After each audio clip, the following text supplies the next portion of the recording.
Tu vas apprendre à faire dodo? Ou non? Qu'est-ce que tu veux faire? Allez.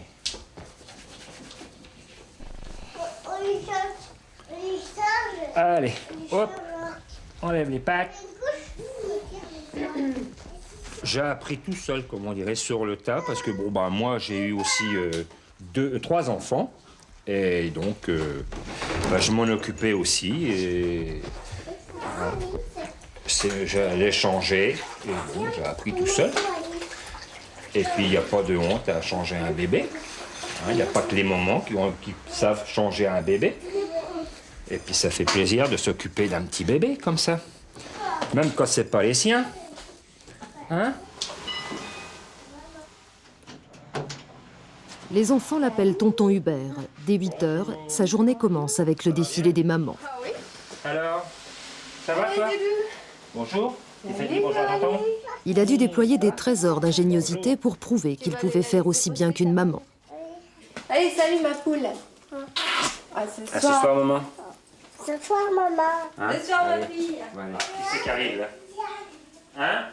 C'est David, non, c'est pas Johan. Allez. Alors. Hein? Hein? T'as vu? J'ai plus confiance en un homme qu'en une femme. Ah bon? Ouais. J'ai plus... déjà parce qu'il a pas son papa, d'une, et moi j'ai plus confiance, je me sens mieux. Je me sens plus en sécurité. Et parce qu'il est très bien avec son tonton Hubert, il en parle souvent, il demande même le week-end, il le demande, il est très bien avec lui. Vous allez mettre les assiettes? Hein? Bon, ok. Moi, je vais aller voir les filles et on va préparer.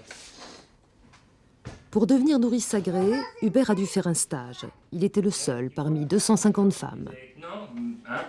Je savais bien que vous les aimez bien, les petits pois.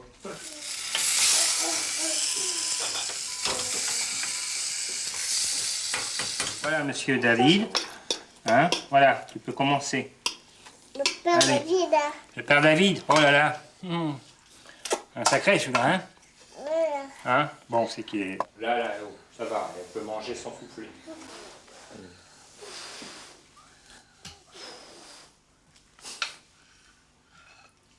Ah, tu cuisines bien. Je cuisine bien? Ah bah oui, je cuisine bien. Bonjour, vous êtes bien au cabinet de Benoît Le Goédec, sage-femme. Indisponible pour le moment, je ne puis vous répondre. Laissez votre message et vos coordonnées et je ne manquerai pas de vous rappeler dès que possible. À bientôt. Mettez-vous à 4 pattes. Autre pionnier, Benoît Le Goédec. Il est sage-femme. En France, ils ne sont que 70 pour 120 000 femmes à faire ce métier. S'il n'a jamais ressenti de contraction, il n'a pas besoin de s'identifier aux mères pour être efficace. Ses patientes le considèrent avant tout comme un professionnel. Plus. Et là, vous libérez votre respiration. Je n'ai pas choisi un homme, ça s'est fait complètement par hasard. Et d'ailleurs, c'est assez anecdotique que je suis arrivée au cabinet. Je ne trouvais pas le nom de la sage-femme.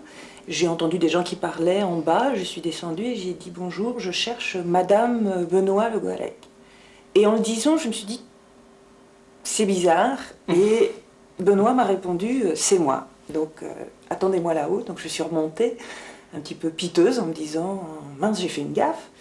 Et donc, en l'attendant, j'ai essayé d'analyser. Je me suis dit, c'est incroyable les filtres qu'on a dans la tête, finalement. On s'était parlé au téléphone, on avait pris rendez-vous. Et malgré tout ça, j'étais dans un état d'esprit qu'une sage-femme, c'était une femme.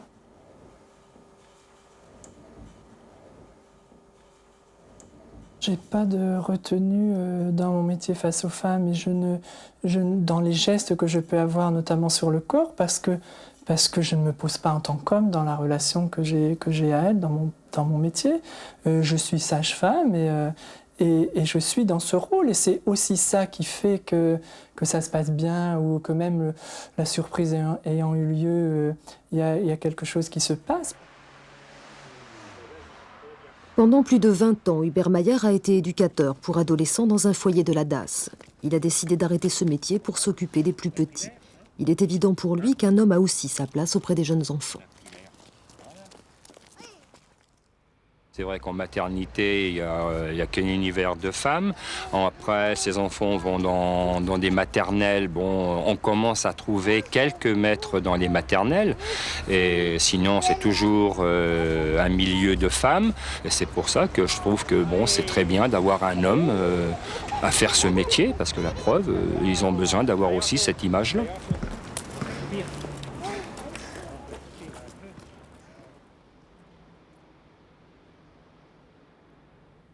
La tournée de Benoît Le Goédec continue. Il visite aussi les futures mamans chez elle. Bonjour monsieur, c'est vous Benoît le Le Goédec, maillotiste, je crois, sage-femme. ça s'appelle. Ah, ça y est, vous avez trouvé un autre mot. Vous avez regardé le petit Larousse? Le mailloticien, autre nom pour qualifier le métier de sage-femme. Face à un homme, certains se sentent obligés de l'employer. La consultation débute donc toujours par la même mise au point. Bon. Le mot femme dans sage-femme se réfère à la patiente. Le mot sage, c'était, je ne suis peut-être pas très précis, mais le savoir à propos d'eux, quoi. Donc la sage-femme, c'était celle qui savait à propos des femmes. Donc moi, à partir de là, je ne vois pas pourquoi, parce que je suis un homme et que je suis sage-femme, je changerai le mot. Et par rapport au papa, quand il est présent, ça se passe comment? Ben, ça se passe bien aussi. C'est pareil, par rapport au papa, en tant que sage-femme étudiant, j'ai été relativement choquée des fois du fait qu'on n'intègre même pas l'homme par le regard ou à la parole dans le temps du travail. Donc je me suis dit, je ferai toujours attention à ça, au moins essayer de l'intégrer. Face à face avec un homme dans une cabine d'esthétique. Moi, je sais que personnellement, j'ai horreur d'une femme qui a des poils sur les jambes. Donc, quand une cliente vient chez moi, j'essaye au maximum de la rendre encore plus belle qu'elle ne l'est quand elle est rentrée. Donc, je pense qu'il faut aimer les femmes, quelque part, quand on fait ce métier-là.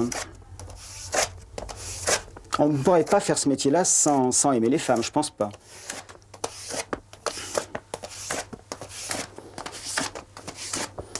C'est beau une femme, une fois qu'elle est passée entre les mains d'un esthéticien.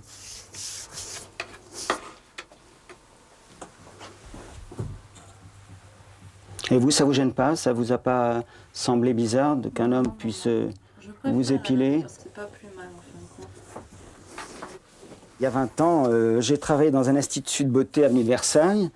Et quand j'avais affaire à une cliente, c'est vrai que je rentrais dans une cabine. Quand je voyais une cliente dans cette tenue, j'avais du mal j'étais assez timide à rester, à la regarder dans les yeux. Voilà, puis au fur et à mesure, on finit par s'y habituer. Et aujourd'hui, tout va bien. Est-ce que vous avez envie de poser des questions à l'homme qui est devant vous en lui demandant ce qu'il pense de votre corps, Ah oui, oui, ça, oui, bien sûr. Maintenant, est-ce qu'il dit la vérité? J'en sais rien, mais bon. Non, bien sûr, oui. Vous allez vous retourner?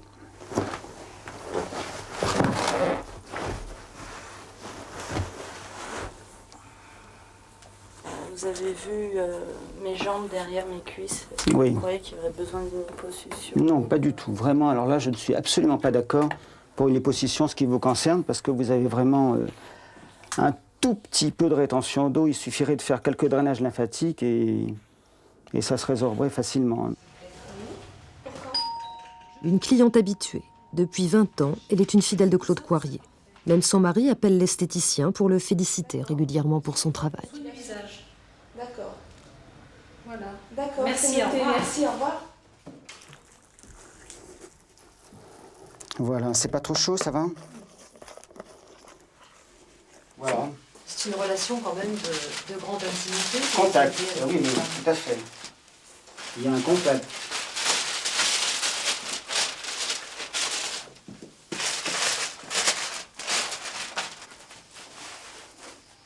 Il y a des choses que je m'interdis dans mon métier, c'est d'avoir des relations autres que des relations professionnelles avec mes clientes.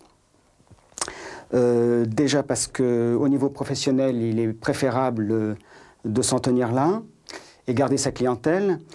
Et la deuxième chose que je m'interdis, c'est d'avoir de la clientèle masculine dans mon institut.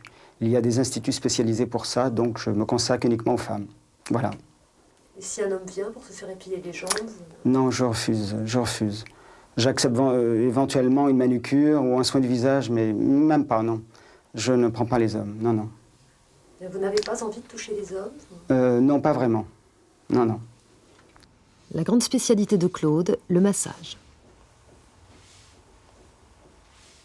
C'est vrai que certaines femmes ne sont pas touchées ou mal touchées et elles viennent se faire masser un petit peu pour avoir un contact masculin sur leur corps. Voilà, mais je ne remplace pas du tout le mari, non, non. Mais beaucoup d'hommes devraient apprendre à masser. Ça leur permettrait des préliminaires plus agréables.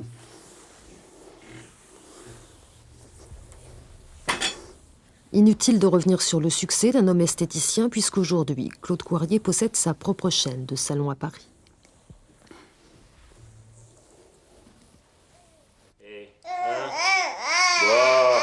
Hey. Bois. Tiens, regarde. Regarde. Regarde. 15 heures, c'est l'heure de la sieste chez tonton Hubert. Tiens, regarde. Hey, regarde.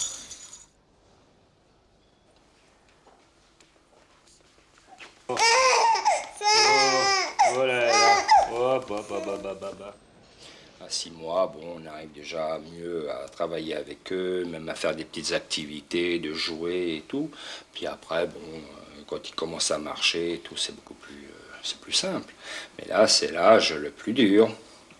Mais bon, ça passe vite. Hein, ça, disons, dans 1 mois, 2 mois, bon, c'est quand on aura chaque 4 mois, bon, bah, ça sera déjà un âge qui sera beaucoup plus facile à garder. À 16 heures, c'est la fille d'Hubert qui rentre de l'école. Changement de rôle, la nourrice redevient le papa qui surveille les devoirs. Nénette, ça va, Nénette? Hein? Ouais. T'es à l'école? Ouais, pas de problème. Hein? Ouais.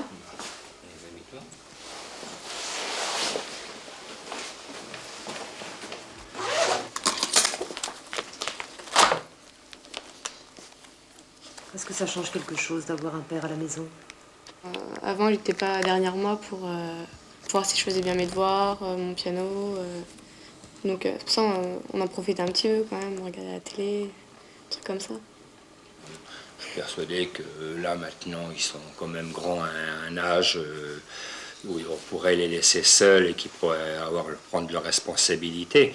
Mais bon, disons que ça leur fait quand même une petite présence de sentir qu'il y a quelqu'un ici à la maison. Mais bon, là, je fais pas le méchant loup avec eux parce que bon, je pense qu'ils sont sérieux. Pas toujours facile pour les enfants d'Hubert d'assumer que papa fasse un métier normalement réservé aux femmes. C'est un métier qui est, bon, c'est vrai qu'il n'est pas un métier qui est courant que je fais.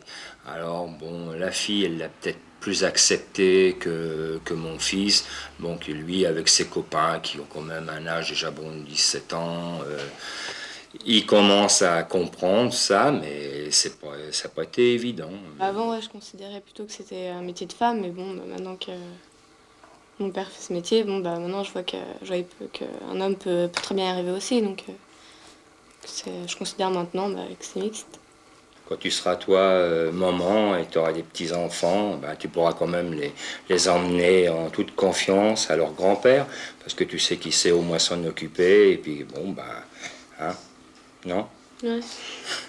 Mieux que la grand-mère, parce qu'elle s'en occupe pas beaucoup, disons. Hein? Je crois qu'elle aurait perdu la main, que moi, bon, ben voilà, moi j'aurais pas perdu la main.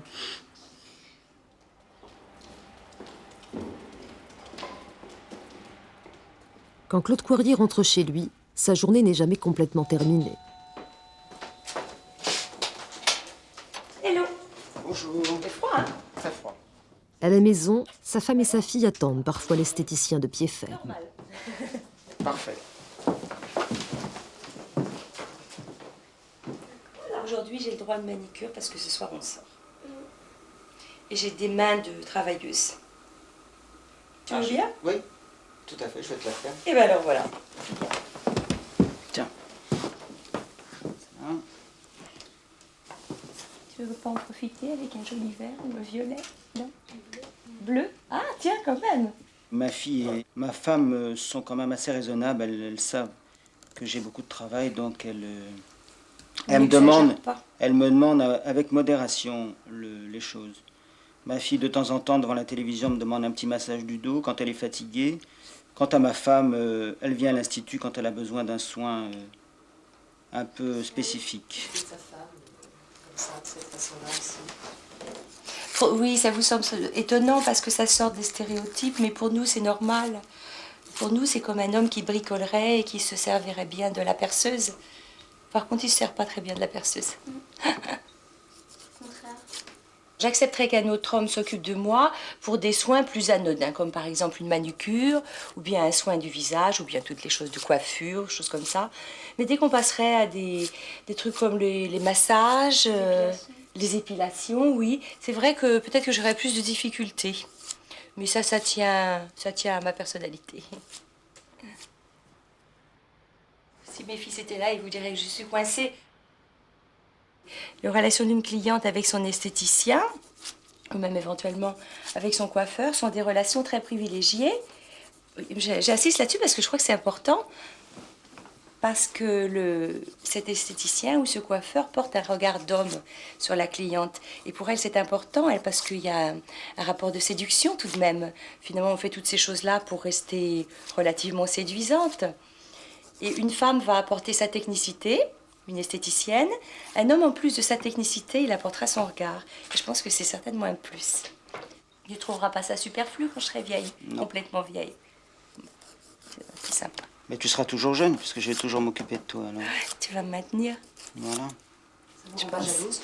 Alors non, pas du tout. C'est une question qu'on m'a posée très très souvent. À partir du moment où j'ai connu mon mari, il y a déjà très longtemps de ça, j'ai connu le milieu professionnel dans lequel il évoluait. Et c'est un milieu donc essentiellement de femmes. Il n'a affaire qu'à des femmes. C'est son travail, c'est tout. On n'a pas basé nos relations sur des rapports de jalousie, donc ça me pose aucun problème. Vraiment aucun. Il y a toujours un sens qui vient de la famille. Je crois que ça vient de papa. Parce que la plupart des choses que je fais, c'est plutôt... Ça rejoint ce qu'il fait. C'est un métier qui me plaît, alors je suis contente quand même que ce soit mon père qui le fasse. Ça aurait pu être ma mère aussi. C'est pour ça que c'est original que ce soit mon père. Parce que d'habitude, c'est un métier de femme. Veille d'accouchement. Dernier conseil, dernière recommandation pour les futures mamans qui sont inquiètes pour elles, mais aussi pour leurs conjoints. Ultime démonstration sur la bonne position lors de l'expulsion du bébé. Si vous êtes comme ça, c'est comme si vous étiez comme ça sur le côté. D'accord, ouais. Et c'est comme si vous étiez comme ça. Ouais. Et c'est la position la plus physiologique, la plus adaptée, hein, quand il n'y a pas trop de technique autour de l'accouchement. Donc vous allez retrouver ça par la position sur la table gynéco, comme ça. Et pas comme ça. Qu'est-ce que je pourrais donner comme conseil à Christophe pour que vraiment il se sente présent et au mieux le jour J. Et j'ai envie vraiment aussi qu'il vive cette expérience, qu'il la vive à 100%. Bon, je sais qu'on la vivra pas pareil tous les deux. Mais qu'il soit sûr d'une chose, c'est que s'il a envie d'être là, c'est sa place. Donc qu'il prenne possession des lieux sans avoir à dire et à demander où je me mets, qu'est-ce que je fais. Ouais. Si nous, on a besoin d'aller là, vraiment où il est, on saura lui dire, puisqu'on sait parler, qu'il se pousse, mais sinon qu'il prenne possession des lieux. Je pense que c'est important pour l'homme qu'il y ait un homme sage-femme. Ouais. Même à la rigueur, il pourrait y avoir une sage-femme et un homme sage-femme.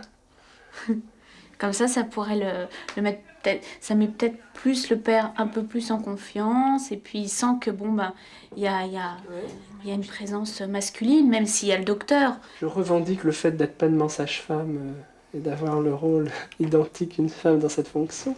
Et par rapport à l'homme, je pense pourtant que dans le contexte de l'éducation que l'on a chez nous, ça peut faciliter l'échange et les émotions, et puis de ne pas se retenir.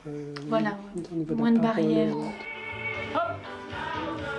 Rien n'arrête Hubert. Il est presque 20h. Après les couches, les repas, les jeux, la lecture, la promenade, il danse en attendant le retour des mamans. On va changer les fesses de mademoiselle. Hein? On va changer les fesses. C'est un plaisir. Et puis bon, pourquoi montrer toujours être viril? L'homme peut avoir très bien une place comme ça, faire un métier sans montrer sa virilité. Moi, je pense que j'ai un plaisir à le faire. Et puis voilà. Et même s'il y a des gens qui peuvent me critiquer et dire oui, c'est pas un métier pour homme, l'homme est viril et tout. Bon, moi, c'est un plaisir que j'ai. J'aime bien être en compagnie des enfants. Et puis bon, voilà. Hein? Et puis on est tous contents, on est heureux. Qu'est-ce qu'il y a? Bon, c'est quelqu'un qui évidemment est très doux, sinon les enfants n'iraient pas chez lui. Mais en même temps, il sait mettre des limites. Et c'est quand même très important parce qu'il supplée quand même aux parents pendant 8 heures de la journée. Et c'est considérable dans l'éducation d'un enfant, surtout dans les premières années. Et pour moi, c'était très important. Ah ça, il est très maternel. La preuve, vous voyez, elle ne veut pas rentrer à la maison, elle veut rester ici. Alors, c'est dire, hein. Non, non. Et puis même, moi aussi, des fois, je prendrais bien pension parce que ça sent bon ici. Bonne soirée. À vous aussi. À demain. Et puis, en espérant que l'artiste là va être sage ce soir. Oui, hein? Allez, au revoir. Au revoir. Chez les Le Goédec, on est sage-femme. Madame l'est aussi. Elle est persuadée qu'il vaut mieux parfois être un homme pour faire ce métier. Faut que je cherche. Il est possible que certains pères, effectivement, soient plus à l'aise et plus confiants, je ne sais pas, mais plus à l'aise, ça c'est sûr, du fait que leur femme soit accompagnée par un homme en cours de travail. Il y a sans doute des confidences qui peuvent se faire à ce moment-là de la part des pères, une sorte de complicité d'homme à homme, si je puis dire. Et Benoît m'a raconté plusieurs fois, effectivement, que certains pères, le voyant quelques jours après la naissance de leur enfant, lui tapent sur l'épaule et soit as-tu à toi avec lui, alors que le contact n'était resté que professionnel. Moi, je vais vous proposer de vous faire une césarienne maintenant. On a déjà attendu pas mal de temps. Bon, on va avoir un bébé ce soir. Il vous a dit, en fait, le fait que ça n'évolue pas du tout, on va faire une césarienne. C'est pas ma choix, c'est non, il n'y a pas le choix. Le médecin qui choisit. Qui choisit et c'est aujourd'hui, quand demain il n'a matin. plus le choix non plus. Voilà. Sinon, on s'oriente toujours vers l'accouchement naturel en premier lieu. De toute façon, le choix est pris de toute façon. Oui. Donc elle y va quand même. Bah là, tranquillement, temps de... Ah, quand même, là, dans les instants. Okay. Comme la plupart des sages-femmes, Benoît Le Goédec fait des permanences à l'hôpital. Ce soir, ce n'est pas une de ses patientes, mais à quelques heures de l'accouchement, on n'a pas le temps de s'étonner que la sage-femme soit un homme. Ça vous rassure là qu'elle soit avec lui? Oui, là, maintenant, oui, parce qu'il était vraiment très bien. Et donc ça me rassure vraiment qu'il soit... Je sais pas.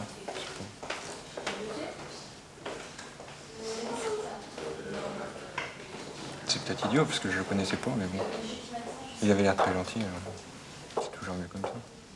Non? 3 heures du matin, c'est un garçon. Il s'appelle Alexandre.